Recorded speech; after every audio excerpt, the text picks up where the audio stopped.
Hello बच्चों, good evening सभी को।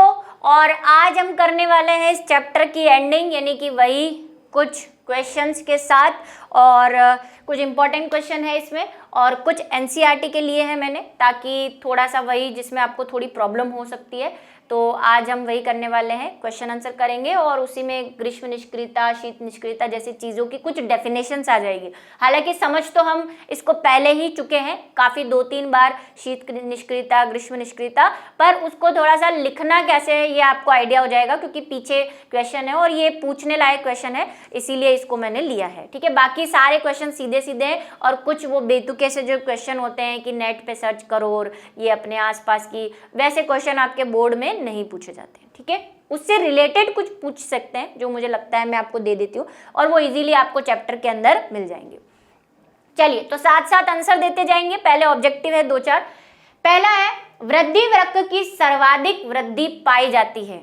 हमने बात की थी ग्रोथ ग्राफ की, कि वृद्धि वक्र कैसे होते हैं। 2 प्रकार के वक्रों को हमने देखा था। तो कहाँ पे सबसे ज्यादा होती है ये पूछ रहा है। स्थिर अवस्था में, लाग फेज या लेग फेज जो मैंने आपसे कहा था, एक्सपेंटोशियल फेज में, या उपरोक्त सभी में। बताओ जल्दी से, किस फेज में सबसे ज्यादा वृद्धि होती है। तो अगर हम बात करें दोनों ही ग्राफ की, चाहे तो हम एस ग्राफ की बात करें, ऐसा कुछ ज्यादा ही एस बना दिया मैंने, या फिर जे ग्राफ की, तो हम ये कहते हैं कि कहाँ सबसे ज्यादा वृद्धि हो रही है। तो एस वाला भी कुछ ऐसा ही था। यहाँ पे एक फेज आती है जहाँ पे वृद्धि बहुत ज्यादा होती है, और जे में 2 ही फेज है, उसमें से इस फेज में सबसे ज्यादा वृद्धि होती है। और इस फेज को हमने क्या कहा था, एक्सपेपोटेंशियल फेज। एक्सपोटेंशियल फेज क्या होता है भाई? एक्सपोटेंशियल फेज, जिसको हमने चरघातांक की वृद्धि भी कहा था। ठीक है, तो सही आंसर क्या है, ये दोनों एस में भी रहेगी है और जे में भी रहेगी। सी वाला आंसर जो है सही है। आई होप आपके आंसर सही निकले हो। नेक्स्ट बात करते हैं हम, संसाधन असीमित होने पर किसी समष्टि में वृद्धि होती है। अगर संसाधन बिल्कुल असीमित हो, नॉन लिमिटेड, बिल्कुल, या हम बोले अनलिमिटेड हो, जितना चाहो ले लो, अनलिमिटेड ऑफर्स, अनलिमिटेड डाटा, तो वृद्धि कैसी होगी? अनलिमिटेड होगा अगर डाटा, तो आप क्या करोगे? ज्यादा से ज्यादा मोबाइल चलाओगे, तो वृद्धि कैसी होगी? अनलिमिटेड। ऐसा, हालांकि हम कह रहे हैं कि क्या होता है, कल्पनाओं की बातें हैं, ये मैंने आपको बताया था। तो वृद्धि कैसी होती है? जे आकार की, एस आकार की, प्रारंभ में एस आकार की, फिर जे आकार की, या वृद्धि नहीं होती। तो 2 तरह के ही ग्राफ हमने पढ़े हैं, जे और एस। और अभी जस्ट मैंने बताया कि जे वाला जो ग्राफ है वो क्या बताता है कि जब आसपास के वातावरण में असीमित रिसोर्सेज हो, मतलब खाने पीने, जनन करने की कोई कमी ही नहीं हो, वही सपनों की दुनिया हो, तो वृद्धि बहुत ज्यादा होती है। इसीलिए हम कहेंगे क्या आंसर रहेगा इसका, जी। नेक्स्ट बात करते हैं। नेक्स्ट है, बिस्टन बिटुलेरिया नामक शलभ एक उदाहरण है, और ये आपने देखा भी है। औद्योगिक क्रांति वाला टॉपिक याद आ रहा है, मिलेनियलिज्म, जिसमें हमने बात की थी, ये पढ़ा हुआ चैप्टर है। तो ये जो बिस्टन बुटेनिया है या बिटुलेरिया है, ये किस चीज को डिनोट कर रहा है, क्या बता रहा है? पहला, अनुकरण, छद्मावरण, परवक्षण या सहोपकारिता, क्या बता रहा है ये? तो याद करो, हमने बात की थी औद्योगिक क्रांति वाला टॉपिक, कि वहां क्या हुआ था, जब उद्योग नहीं थे तो वहां पे 2 तरह के शलभ रहा करते थे, एक सफेद वाले और एक ऐसे ब्लैक कलर वाले। जब वहां पे उद्योग नहीं थे तो वहां पे लाइकेन होते थे, और लाइकेन होते थे तो लाइकेन के कलर का जो शलभ था, जिसको उसमें धूसर शलभ कहा था, यानी कि मौत कहा था, वो अच्छे से फल फूल रहे थे, क्योंकि वो लाइकेन में अच्छे से गुमशुदा हो जाते थे, उनको उनके परभक्षी देख नहीं पाते थे। अब वो लाइकेन में गुमशुदा क्यों हो जाते थे? क्योंकि वो अपने आप को लाइकेन के रंग में ढाल लेते थे। और ये जो परिभाषा है, पर्यावरण के रंगों में अपने आप को ढाल लेना, जो मैंने आपको 2-3 एग्जाम्पल बताए थे, एक सूखी पत्ती वाला और वो सब, है ना, क्या करते हैं पर्यावरण में, अपने पर्यावरण के हिसाब से अपने आप को ढाल लेना, क्या कहलाता है? छद्मा आवरण कहलाता है। मिमिक्री अलग था, मैंने आपको बताया था। मिमिक्री में तो कोई एनिमल दूसरे एनिमल की नकल करता है, दूसरे एनिमल, कोई नॉन पॉइजनस होता है, वो पॉइजनस जैसा दिखने लग जाए, लोगों को डराने के लिए, उसके परभक्षियों को डराने के लिए, जैसा मैंने आपको मिल्क स्नेक का उदाहरण दिया था। ठीक है, तो वो था। ये छद्म आवरण है। छद्म आवरण, आवरण से याद करो, आसपास के जो वातावरण है, आवरण है, उससे मिलना जुलना छद्म आवरण या कॉमीफ्लेज कहलाता है। मिमिक्री अलग है और परभक्षण और सहकारिता है नहीं। ये आपने पढ़े हैं औद्योगिक क्रांति में। अब ये देखो यहाँ पे ये व्हाइट कलर का एक मॉथ बैठा हुआ है, लेकिन हमें तो दिख रहा है, हमारी आंखें कुछ ज्यादा ही तेज है, CID वाली आंखें, बाकी परभक्षियों को नहीं दिखेगा कि यहाँ पे मॉथ बैठा हुआ है। इधर भी एक मॉथ बैठा हुआ है, ये यहाँ पे, लेकिन ये तो शायद आपको भी नहीं दिख रहा होगा, है ना, ब्लैक से ब्लैक। और फिर वही ऐसे, इसीलिए ये व्हाइट वाले धीरे धीरे मरने लग गए थे। याद आ रहा है कुछ टॉपिक? पूरा इसलिए नहीं बता रही ताकि आप बुक खोलो और याद करो, अगर आपको याद नहीं आ रहा है। अभी मैं बता दूंगी तो आप छोड़ दोगे, अभी नहीं बताया ना तो उसको खोलोगे, 4 चीजें और दिखेगी उसके साथ, उस पर भी नजरें जाएंगी। ठीक है, तो ये हमने पढ़ा था। तो देखो उस चैप्टर से रिलेट करके भी क्वेश्चन आ सकते हैं। देखो यही फंडा है, वहां पे कोई चैप्टर का क्राइटेरिया नहीं होता, एक चैप्टर को दूसरे चैप्टर से रिलेट करके कर सकते हैं। जो ऐप पे मैं जो प्रैक्टिस क्वेश्चंस करवाती हूँ वहाँ पे बहुत सारे क्वेश्चन ऐसे हैं, वो आपस में लिंक्ड है, एक चैप्टर दूसरे चैप्टर को मिला के क्वेश्चन पूछा हुआ है। अभी इससे पहले वाले चैप्टर में तो बहुत क्वेश्चंस ऐसे थे जो मैंने करवाए। ठीक है, निम्नलिखित का उदाहरण दीजिए। आपको उदाहरण देने हैं। सबसे पहले है आदमोपोदित, भाई ये ऐसी भयानक वाली हिंदी थी ना, हेलिपोफाइट, छायोदोत्भिद यानी कि स्क्यूफाइट, सजीव प्रजक यानी विविपेरस, अंकुरण करने वाले पादप, इन सब के उदाहरण देने आपको। तो छायोत्भिद जो छाया में रहते हैं, आदोत्भिद मतलब जो थोड़े से कम प्रकाश वाले एरिया में और हाइट पे रहते हैं, है ना, हाइट वाले, और प्रकाश संश्लेषण जिसमें बहुत ज्यादा होता है उनको कहते हैं होलियोफाइट्स या आदमोफाइट। ठीक है, हाइट ज्यादा होती है इनके, लंबे होते हैं ये, बहुत लंबे लंबे, तो लाइट इनको इजीली मिल पाती है। ठीक है, तो क्या उदाहरण है इनके देख लो। सबसे पहला है सूरजमुखी और बबूल। बबूल देखा ही आपने, काफी लंबा होता है और इजीली जो है इसको लाइट, देखो दोनों से रिलेटेड है, जनरली लंबे होते हैं मैंने ये कहा। हेलिफोफाइट मतलब जिनको लाइट अच्छी चाहिए, सफिशिएंट लाइट चाहिए इनको। ठीक है, तो बबूल है। उसके बाद है जो दूसरा उदाहरण है छाया वाले, उसमें ब्रायोफाइट। ब्रायोफाइट आपको पता है जनरली पानी के आसपास वाले एरिया में मिलते हैं, छाया वाले इलाकों में, मॉइस्चर वाले इलाकों में मिलते हैं। तो मॉस है, सजावटी पौधे जैसे मनी प्लांट है ना, क्रोटेन और डेफिनवेकिया। तीसरा है सजीव प्रजक, उसका उदाहरण है मैंग्रोव पौधे और राइजोफोरा। ये आपको बुक के अंदर नहीं है, एनसीईआरटी के अंदर, लेकिन वही मैंने कहा एनसीईआरटी की खासियत है कि जो नहीं दिया वही पूछना है, तो भाई इसीलिए इसको नोट कर लें आप। ठीक है, कई बच्चे मुझे ओड़ माते बोलते रहते हैं बीच बीच में कि मैम हट जाया करो, स्क्रीनशॉट लेने दिया करो माता। चलो नेक्स्ट बात करते हैं आंतरोष्मी। आंतरोष्मी क्या है भाई? एंडोथर्मिक, ऐसे एनिमल्स जो अपना टेम्परेचर आसपास के वातावरण के साथ नहीं बदल पाते, मेंटेन करते हैं, है ना, मेंटेनेंस बनाए रखते हैं, जिसी को हमने होमोथर्मल भी कहा था। बाहरी पोष्मी जिसमें एक्टोथर्मिक आते हैं, इन्हीं को हम पोकियोथर्मिक भी कहते हैं, जो आसपास के एनवायरनमेंट के अकॉर्डिंगली अपना टेम्परेचर चेंज करते रहते हैं। नितल स्थल क्षेत्र वाले यानी कि बेंथिक, मैंने आपको बताया था कि ओशियन के अंदर बहुत सारी लेयर्स होती है, लिथोलिक है ना, और नीचे वाला जो पेंदे वाला भाग होता है उसको बेंथम रीजन कहते हैं। ऊपर जू प्लैंक्टोन्स रहते हैं, फिर नेक्टोप्लैंक्टोन्स रहते हैं, और अंदर बेंथम में बहुत डीप जो जिनको सनलाइट की कम ज़रूरत होती है ऐसे एनिमल्स या प्लांट्स रहते हैं। तो उसके उदाहरण देख लेते हैं। स्तनधारी, यहीं से पता चल गया होगा जब मैंने कहा था अपना टेम्परेचर मेंटेन करते रहते हैं, तो हमसे बड़ा एग्जाम्पल और क्या ही हो सकता है यहाँ पे। ठीक है, इसमें कौन आ जाएंगे आपके? सरीसृप यानी कि रेप्टाइल्स, मेंढक व अन्य एम्फीबियन सरीसृप आ जाएंगे। ठीक है, और बेंथम जो बॉटम में रहते हैं ओशियन के, सी के, तारा मछली। नेक्स्ट है निम्नलिखित के बीच अंतर कीजिए। देखो इसमें से एक अंतर जो है शीत निष्क्रियता और ग्रीष्म निष्क्रियता, मैंने इंग्लिश में लिख दिया है इसका, हाइबरनेशन और एस्टिवेशन, ये हमने पढ़ा है। शीत निष्क्रियता क्या है? सर्दियों में सो जाने वाले।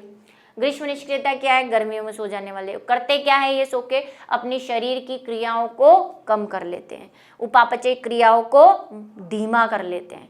ठीक है, जब तक उनकी नॉर्मल कंडीशंस नहीं आ जाती। बस उसको लिखना कैसे वो देख लेंगे एक बार। फिर है बाहरी ऊष्मशील, अभी बताया मैंने, एक्टोथर्मल और एंडोथर्मल। एक्टोथर्मल जो बाहर के एनवायरनमेंट के हिसाब से अपना टेम्परेचर चेंज करते रहते हैं, जिनको पोकिलोथर्मल, अब दोनों नाम याद रखने पड़ेंगे आपको, एक्टोथर्मल, बाहरी उपोषी, पोकिलोथर्मल, ठीक है। और ये एक और था यूरीथर्मल और स्टेनोथर्मल, है ना। यूरीथर्मल में ये आते हैं क्योंकि वो एक विस्तृत रेंज को कंट्रोल कर पाते हैं। यूरीथर्मल भी याद रखना है, उसमें ये आएंगे, और स्टेनोथर्मल में ये आएंगे, ठीक है। ये सब चीजें कनेक्टेड चीजें याद रखनी है आपको। एंडोथर्मिक जो अपना टेम्परेचर मेंटेन करते हैं।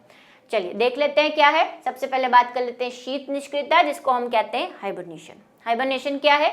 अत्यधिक कम तापमान वाली प्रतिकूल पर्यावरणीय परिस्थितियों से बचने को जंतु द्वारा अपनाई प्रसुप्ति। प्रसुप्ति का मतलब डॉर्मेसी। डॉर्मेसी मैंने आपको समझाया था। एक और चीज जो मैंने आपको बताई थी डाइपोज, उसको भी याद रखना है भाई। डाइपोज क्या था कि वो अपने परिवर्तन मतलब डेवलपमेंट को ही रोक लेते हैं, परिवर्तन को ही रोक लेते हैं। टेडपोल है तो वो टेडपोल ही रहेगा जब तक कि उसकी कंडीशन नहीं आ जाती। बहुत सारे सिलामेंडर्स और जू प्लैंक्टॉन्स, टेडपोल में ये नहीं होता डाइपोज, मैंने जस्ट एग्जांपल दिया। किस में होता है ये? जू प्लैंक्टॉन्स में होता है, वहां पे मैंने एग्जांपल बताया था, ठीक है। प्रसुप्ति कर लेते हैं मतलब कि कुछ टाइम के लिए अपनी उपापचयी क्रियाओं को इनएक्टिव कर लेते हैं, साइड में कर लेते हैं, धीमा कर लेते हैं, जैसे बीजों में भी पाई जाती है। ये बीज प्रसुप्ति भी हम देख चुके हैं। अवधि शीत निष्क्रियता या शीत निद्रा कहलाती है, ठीक है। इस अवस्था में एक बार मैं क्लास में पढ़ा रही थी तो एक बच्चा मुझे पूछता है कि मैम जो कुंभकर्ण था वो भी जो है 6 महीने सोया रहता था, तो क्या भी वो शीत निद्रा या ग्रीष्म निद्रा में चला जाता था? क्वेश्चन अच्छा था और जवाब मेरे पास नहीं था, लेकिन मेरी आंखों ने उसको जवाब दे दिया तो वो चुप बैठ गया, ठीक है। चलिए, इस अवस्था में जीव की उपापचय गतिविधियां मंद पड़ जाती है। ऐसे ही कई बच्चे मुझे पूछते हैं कि मैम वो जो ज़ॉम्बीज आते हैं ना वो मूवीज वगैरह में, वो किस कैटेगरी में रखते हैं, उनका साइंटिफिक नेम क्या है ना। कुछ बोलते हैं मरमेड, जल परियां, मरमेड मूवीज में आती है। वो किसमें? यूनिकॉर्न कहाँ पे आता है भाई? बच्चों का फेवरेट यूनिकॉर्न। मेरी बच्ची मेरे से पूछती है मैम कि मम्मा ये यूनिकॉर्न कौन से क्लासिफिकेशन में? ये यूनिकॉर्न जैसा कुछ नहीं है, मरमेड जैसा। तो जो भी इन सवालों के घेरे में आ रहे हैं अभी अभी, जिनके भी मन में ये सवाल उठ रहे थे, तो वो जान ले कि इनका दुनिया में कोई अस्तित्व नहीं है। यूनिकॉर्न, एवेंजर्स जो भी हैं ये किसी कैटेगरी में नहीं आते, ठीक है। चलिए, इस अवस्था में जीव की उपापचय गतिविधियां मंद पड़ जाती है तथा वह संचित खाद्य से अपनी आधारित उपापचय आवश्यकताओं को पूर्ण करते हैं, ठीक है। क्या कर लेते हैं भाई? अपनी उपापचय क्रियाओं को मंद कर लेंगे, और उपापचय क्रियाएं मंद हो गई तो जो एनर्जी बच रही है उसका उपयोग, और पहले से खाया हुआ जो खाना है, भालू मैंने आपको कहा था, है ना, भालू 6 महीने का खाना, और वो जंगल बुक तो सबने देखी होगी, वो इकट्ठा करता है मोगली के साथ खाना मिलके, है ना। 6 महीने का बोलता है अभी सर्दियाँ आने वाली है, मेरे को शहद इकट्ठा करना है, ऐसे बोलता है। तो संचित खाना, अब संचित ऐसा नहीं कि वो गुफा के अंदर उसने खाने का ढेर लगा रखा है। संचित का मतलब वही नहीं होता, बॉडी की सेल्स के अंदर संचित, वो संचित मीनिंग है, ठीक है। क्या करते हैं? उपापचय आवश्यकताओं को पूर्ण कर लेते हैं। कई बच्चे सोचेंगे अच्छा मैम वो वाली मूवी मतलब वो भंडार लगा उसकी गुफा के अंदर खाना रहता होगा। कुछ बच्चे ऐसे लॉजिक लगाते हैं। कुछ स्तनधारी जैसे ध्रुवीय भालू भी शीत निष्क्रियता अपनाते हैं। अच्छा, 1-2 बच्चे मुझे ऐसे बोलते हैं मैम लाइव क्लास लिया करो आप, है ना, लाइव क्लास में मजा आता है, और रिकॉर्डेड क्लासेस में मजा नहीं आता। बताओ इनको मजा करो, मुजरा कर लूँ यहाँ पे मजा करवाने के लिए, या डिस्को डांस रखवा लूँ एक आपको मजा करवाने के लिए, है। पढ़ाई कर रहे ना, पढ़ाई से बड़ा मजा क्या हो सकता है? मैम रिकॉर्डेड क्लासेस में ज़्यादा लोग नहीं आते, तो आपको पढ़ना तो है नहीं, आपको तो ध्यान चैटिंग में देना है, आईडी पूछनी है ना, सोना आई लव यू, सब पढ़े मैंने, मैं सब पढ़ती हूँ, मैं रिकॉर्डेड क्लासेस में भी सारे मैसेज पढ़ती हूँ, सब पता है मुझे। क्यों जाते हो आप लाइव क्लासेस में? पढ़ना करना है नहीं, फिर बोलेंगे मैम समझ नहीं आया, ठीक है। पढ़ाई कर लो ढंग से, ये चैटिंग वेटिंग में कुछ नहीं रखा। लाइव क्लासेस, रिकॉर्डेड क्लासेस सब बराबर ही है पढ़ने वालों के लिए, ठीक है। कुछ स्तनधारी जैसे ध्रुवीय भालू भी शीत निष्क्रिय अवस्था में जाते हैं, ये बता चुकी हूँ मैं आपको। चलो नेक्स्ट है ग्रीष्म निद्रा, ये भी पता ही है, गर्मी वाली सोना, ठीक है। उच्च ताप के प्रभाव में इसके कारण होने वाली जल हानि से बचने के लिए अनेक जीव सुषुप्ति यानी कि डोर्मेसी की अवस्था में चले जाते हैं। इस अवस्था में जीव भूमि के नीचे सुप्त अवस्था में पड़े रहता है और उसकी उपापचय जो क्रियाएं हैं या दर है वो कम हो जाती है, जैसे मेंढक बारिश में निकलता है, ठीक है। और भी हमने पढ़ा था कि रेगिस्तान में रहने वाली जो छिपकलियां हैं वो भी कई बार जो है, सांप है वो भी कई बार प्रसुप्ति अवस्था में, ग्रीष्म अवस्था में चली जाती है, ठीक है। चलिए नेक्स्ट है बाह्योष्मी या अंतरोष्मी। अब इसको कैसे लिखना है देख लो। मछलियां, एम्फीबियन व सरीसृप कार्य की प्रक्रिया को अपनाकर अपने शरीर का ताप स्थिर बनाए रखने में असमर्थ हैं, मेंटेन नहीं कर पाते, इसलिए ये क्या है, एक्टोथर्मल। और इन्हीं को हम क्या कहते हैं, पोकिलोथर्मल, हेटेरोथर्मल, स्टेनोथर्मल, ये सब इन्हीं के नाम हैं। ये मेंटेन नहीं कर पाते, स्थिर नहीं रख पाते, या एक विस्तृत रेंज को नहीं कर पाते, नैरो रेंज को करते हैं, ठीक है। यह उपापचय ऊष्मा के बजाय पर्यावरण से प्राप्त ऊष्मा पर निर्भर रहते हैं। अंत इन्हें बाह्योष्मोषी यानी कि एक्टोथर्मल कहते हैं। अगर भाई बाहर से ले रहे हैं ना, बाहर ठंडा है तो ठंडा हो रहा है इनका शरीर, क्योंकि ठंडी ऊष्मा ले रहे हैं बाहर से, बाहर गर्म है तो गर्म ऊष्मा ले रहे हैं, तो बाहर के एनवायरनमेंट के हिसाब से अपने आप को चेंज कर रहे हैं, बाहरी वातावरण से ऊर्जा ले रहे हैं, ठीक है, पर्यावरण से ऊर्जा ले रहे हैं और उसी के हिसाब से बॉडी टेम्परेचर चेंज कर रहे हैं, इसीलिए इनको एक्टोथर्मल, एक्टो का मतलब बाहर से। पक्षी व स्तन कार्य की प्रक्रियाओं की मदद से अपने शरीर का तापमान स्थिर बनाए रखते हैं। हम क्या हैं, कौन कौन, पक्षी, हम मतलब मैमल, होमोथर्मल है। क्यों, क्योंकि हम बाहर के हिसाब से अपने आप को चेंज नहीं करते। हम जो टेम्परेचर मेंटेन कर रहे हैं उसका राज क्या है, उसका सीक्रेट है हमारे अंदर होने वाली जैविक प्रक्रियाएं। तो अंदर जो जैविक प्रक्रियाएं हो रही है उससे जो ऊर्जा निकल रही है उसका यूज करके हम टेम्परेचर मेंटेन कर रहे हैं, इसीलिए हम क्या है, एंडो हैं। एंडो और एक्टो तो सबको पता होगा, है ना। एक्टो मतलब बाहर, एंडो मतलब अंदर, तो ये बाहर से ले रहे हैं इसलिए एक्टो है। हम अंदर वाली ऊष्मा का यूज करके मेंटेन कर रहे हैं टेम्परेचर, तो हम एंडो हैं, ठीक है। इन्हें गर्म रक्त वाले या होमियोथर्मल जंतु कहते हैं। हालांकि कोल्ड ब्लडेड, मैंने भी आपको बताया था, सरीसृप को कोल्ड ब्लडेड कहते हैं, इनको वार्म ब्लडेड, लेकिन अब अच्छी आप नई बुक्स पढ़ेंगे तो उसमें ये कोल्ड ब्लडेड और वार्म ब्लडेड ज़्यादा यूज़ नहीं किए जाते हैं। साइंटिस्ट ने बोला कि नहीं ये सही नहीं है, लेकिन करते हैं करने वाले, मैं तो अभी भी इसी नाम से याद कर रहे हुए हैं, ठीक है, होमियोथर्मल या होमोथर्मल। यह ऊष्मा के आंतरिक स्रोत पर निर्भर करते हैं, अंत यह एंडोथर्मल है, ठीक है। चलिए हो गया काम, कैसे लिखना है समझ में आ गई। नेक्स्ट है, अगर समुद्री मछली को, ये मैंने आपको 2 बार समझाया है, ठीक है, मछली का एग्जाम्पल देके, ये पीछे एनसीईआरटी का ही क्वेश्चन है, अब आपको लिखना कैसे वो बता देती हूँ। समझा तो मैंने दिया था, थोड़ा सा और आइडिया ले लेते हैं कि अगर एक मछली है जो क्या है, समुद्री है, खारे पानी में रह रही है, उसको आपने निकाल के अलवण जल यानी कि फ्रेश वाटर की जल या जीवन या एक्वेरियम में रख दिया है, तो क्या वह मछली जीवित रह पाएगी, क्यों और क्यों नहीं, दोनों रीजन बताने हैं। हम इसको अच्छे से एक्सप्लेन कर चुके हैं, फिर से एक्सप्लेन कर देते हैं कि भाई मछली जो है वो समुद्र में रह रही है। अब वो समुद्र में रह रही है तो उसकी बॉडी की कुछ अंदर के जो रसायन है उसकी कोई सांद्रता है, और उसका एग्जाम्पल मैं वही वापस से लूंगी, 15 सांद्रता है।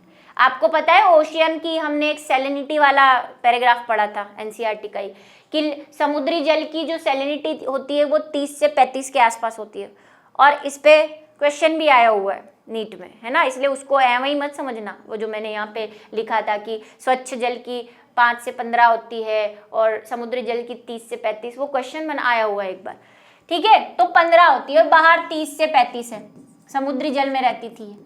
अब आपको बताया था कि अगर कोई मछली इस लेवल पे रह रही है तो उसको क्या दिक्कतें होंगी, उसको ये दिक्कतें होंगी कि पहले तो ये जो आयंस है वो बार बार अंदर जाएंगे, क्योंकि इनकी सांद्रता यहाँ पे ज़्यादा है और यहाँ पे कम, और सबसे सामाजिक प्राणी हमारा जो जल, यहाँ पे ज्यादा होगा वहां से कम की तरफ जाएगा। तो भाई यहाँ पे सांद्रता ज्यादा है, जल कम है, और यहाँ पे जल ज्यादा है तो ये बाहर आने की कोशिश करेगा। अब ये जब तक जल बाहर आता रहेगा तो इसकी तो मौत आई हुई है, बॉडी की सेल से जल बार बार बाहर निकल रहा है ना, फिसले जा रहा है सांद्रता को देखकर। अब क्या करती है ऐसे में मछलियां जो है वो टेक्निक अपनाती है कि वो ज़्यादा से ज़्यादा पानी पीती है, ठीक है, और आयंस का एक्टिव ट्रांसपोर्टेशन करती है कि ये जो आयंस बार बार अंदर आए जा रहे हैं, घुसे जा रहे हैं, इनको बाहर निकालती है एटीपी का यूज़ करके, क्योंकि इसको चाहिए ही नहीं, इसको 15 मेंटेन रखती है।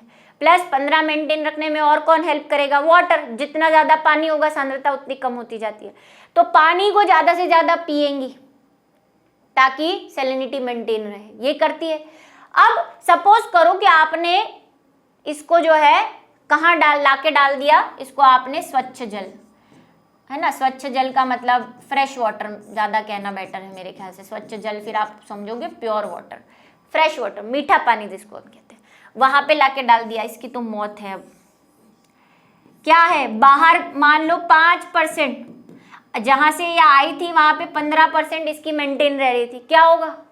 वही सेम चीज, जल देखते ही क्या करेगा, अंदर की तरफ, सांद्रता देख के जल, यहाँ पे जल ज्यादा है अंदर कम है, जल जाए जा रहा है, जाए जा रहा है, जाए जा रहा है, उसकी सेल्स फूटे जा रही है अंदर। और दूसरा, आयंस जो होंगे वो क्या होंगे, वो बाहर आने की कोशिश करेंगे। अब ये मेंटेन करेगी ऐसा नहीं है, ये भी ये टेक्निक अपनाएगी, लेकिन कब तक?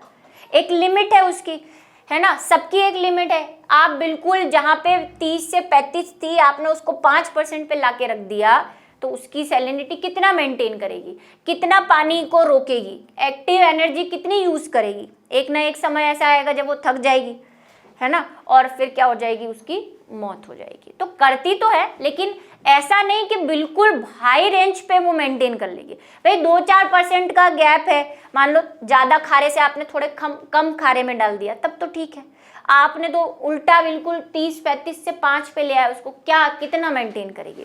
जैसे हम कहते हैं हमारी बॉडी के टेम्परेचर को मेंटेन करते हैं, लेकिन एक हद तक, है ना, -18 -16 पे हमारे भी ऐसे जो है, कितने कपड़े पहन लो, कितनी आग ताप लो, मरने वाले, आपने सुना होगा सर्दियों में कई लोगों की डेथ हो जाती है ठंड की वजह से, ब्लड क्लॉट हो जाता है, तो जम जाता है, तो कभी ना कभी तो हार मानेगी ये, तो ये क्या हो जाएगी, सरवाइव नहीं कर पाएगी। हमसे ये पूछा है कि ये रह पाएगी या नहीं रह पाएगी, तो आप क्या कहेंगे? समुद्री अस्थिल मछली बोनी फिश में परासरण नियमन अलग प्रकार से होता है, यह लगातार समुद्री जल पीती रहती है, ठीक है, यही मैंने आपको कहा था। क्या करेगी, पानी बाहर आ रहा है तो उसको मेंटेन करने के लिए ज़्यादा से ज़्यादा पानी पिएगी, ठीक है, पानी पीती रहती है। पानी के साथ उन्हें लवणों की भी प्राप्ति होती है, और लवण जो कहाँ जा रहे हैं, अंदर जा रहे हैं, उनको एक्टिव ट्रांसपोर्टेशन से बाहर भी निकालेगी।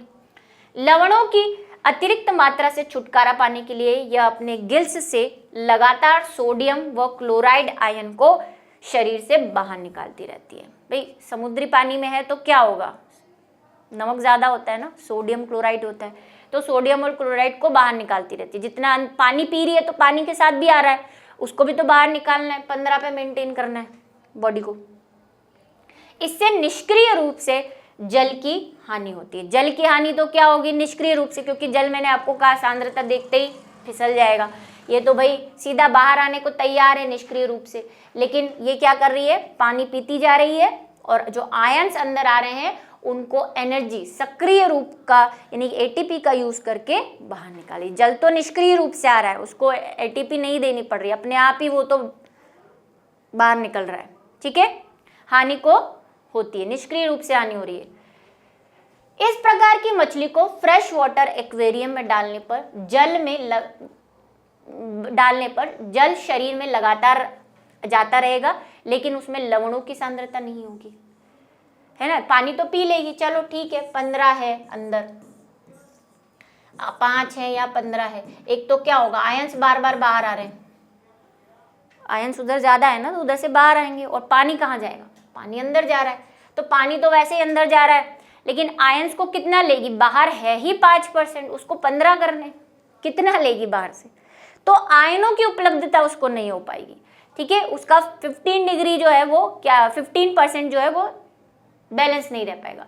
इन लवणों के अभाव में मछली के शरीर द्रवों की परासरणता गड़बड़ हो जाएगी, द्रव्य तनु हो जाएगा, मतलब डाइल्यूट हो जाएगा, पानी जाया जा रहा है, 15 मेंटेन नहीं रह पा रहा। और 15 मेंटेन करने के लिए क्या चाहिए, तो जल बाहर निकालना पड़ेगा एक्टिव रूप से एटीपी यूज करके, दूसरा आयंस भी लेने पड़ेंगे, लेकिन आयंस बाहर तो 5 ही है, लेगी क्या, कहाँ से लेगी 15 करने के लिए, तथा अंततः मछली जो है वो क्या हो जाएगी, मर जाएगी। ठीक है, चलिए, तो ये है आपके कुछ इंपॉर्टेंट क्वेश्चन जो मुझे लगता है आपको शायद चैप्टर के अंदर ना मिले या समझ ना आए कि कैसे करना है इनको।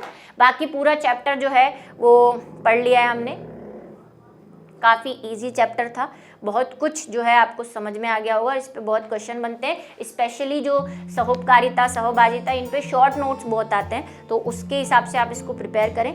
मिलेंगे नेक्स्ट क्लास में, तब तक के लिए